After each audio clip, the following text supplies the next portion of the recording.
What is up, everybody? Vanguard Wonder here, and welcome back to another video. Now, I know it's been another slightly long break in between videos. It's mainly because I was waiting for this card to come out that I'm going to be reviewing today, and that card is, if I can just pull it up right here, Vampire Princess of Nightfog, Nightrose. As you know, this is one of the main box art VRs that we saw for Butterfly to Moonlight, and was probably the most looked forward to VR of this set, which I can't blame anybody for looking forward to this card. Nightrose was great during the time it came out in G, and it's just really fun to play. And I think this card is going to give the Grand Blue the oomph it needs to be a solid deck and no longer just the rogue deck like it is. But without further ado, let's get into it. Vampire Princess of Nightfog, Nightrose. Auto on Vanguard. When your rearguard attacks or boosts, that unit gets plus 5,000 power until end of battle, and retire that unit at the end of that battle.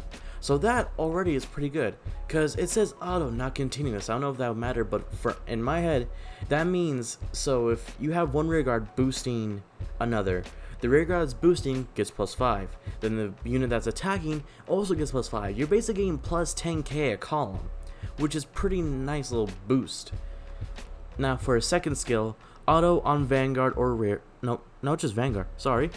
When it attacks, cost, counterblast 1, choose a column, call up to 2 cards from your drop zone to rearguard in that column. If your opposed Vanguard is grade 3 or greater, this unit gets plus 10,000 power until the end of battle. And that's not bad, because with the first skill, you would retire that column, you attack with Nightrose, you call it back, gets plus 10, and that column can get another plus 10 from her skill when attacking. That is pretty good. And with all the card skills that trigger when having 10 cards in drop zone, or the 15 cards in drop zone, that'll make some really nice beat sticks. And I think this will be really enjoyable for people to play. Because I can see now, you got Danny Guy Romario in the back, that's a 12k booster, becoming the 17k booster thanks to Nightrose.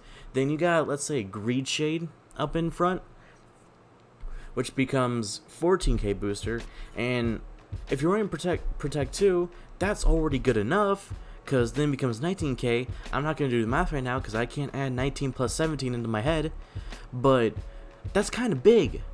Now obviously a lot of the decks in this set were built for the number 2 markers, like the Pale Moon. Well, I mean, Harry, I'll talk about Harry later, but Scarot's definitely a Protect 2 deck with how the skill is treated.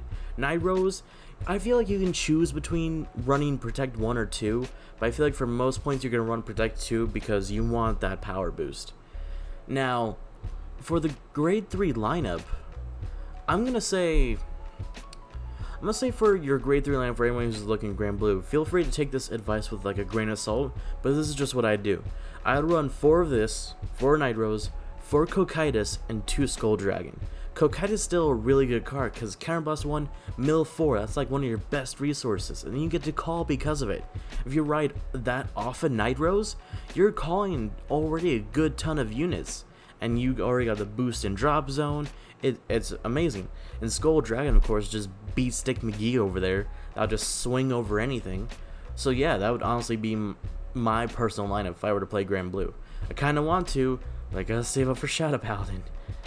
But anyways, let's get into the skill comparison between her and her G format version.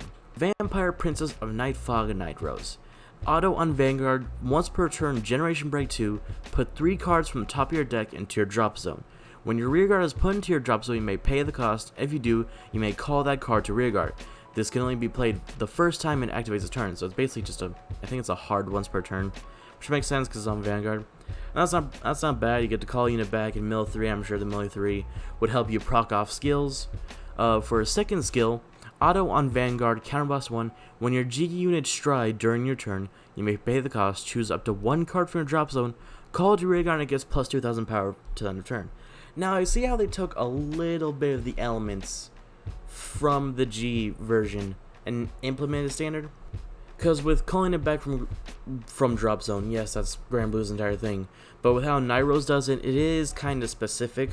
With the counterblast, and instead of striding, it's more or less just do whatever you want. Actually, let me check. It is an auto, so it's when it attacks. So that's not too bad. I do think this will be enough to make Grand Blue maybe not an S tier deck. I don't think anybody's expecting Grand Blue to be an S tier deck, or maybe it will. We'll never know until the set actually comes out.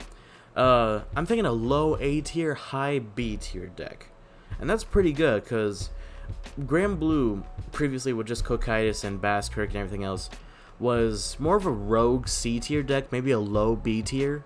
But with this, I feel like we'll see a lot more Grand Blue players. I know a friend of mine who's already gonna pick that up in a heartbeat, and yeah, I'm personally excited for this set. A lot of the cards in this set are great, aside from Yasui. I mean, I'll talk about Yasui later. We'll handle my Yasui talk in a bit. But a lot of cards in this set do help the clans, and it really just does what it needs to do.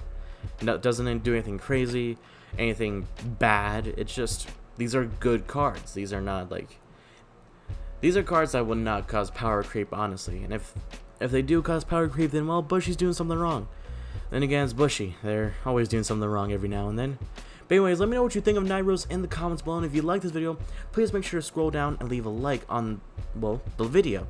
And if you did that, you see a little red subscribe button there? I might put a picture up here. I might not.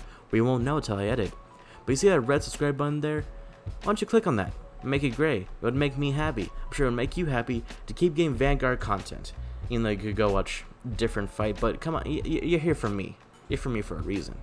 Anyways, I will see you guys in the next video. Bye bye.